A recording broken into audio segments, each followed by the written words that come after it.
I do, however, want to take a minute to talk about the academic integrity statement.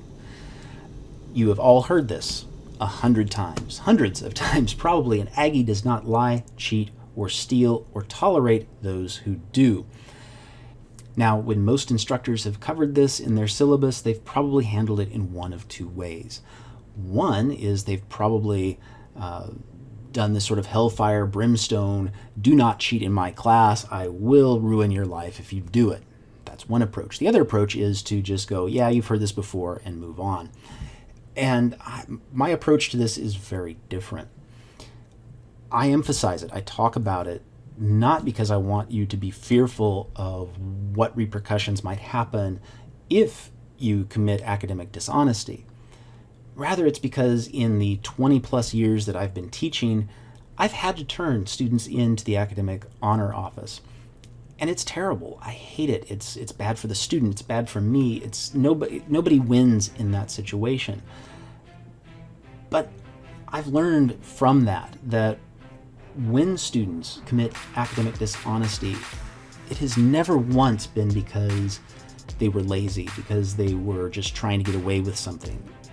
That has never been the case, not once. In every instance I've had of academic dishonesty that I've had to turn into the Aggie Honor Office, it has been because life got to be overwhelming for that student in some way. The loss of a job, death in the family, depression, anxiety, you name it. Whatever it is, it's been because in that moment they just needed an escape valve. Something to relieve all of that pressure on their shoulders. And I get that. I struggle with mental health issues myself. I have major depression and anxiety.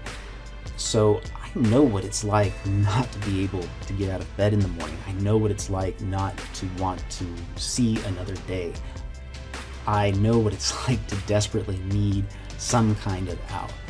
So if you find yourself in that position at any point in this semester, and I sincerely hope none of you do, but if you do, please reach out to me. And you don't have to tell me the details of what's going on if you're not comfortable with that, although I'm happy to listen if you do. But just say, Dr. Hartberg, I'm going through some stuff right now. Is there any way I can have a reprieve? And I'll be happy to do that. I'm happy to let my course be the escape valve for you, because I know not all professors will do that.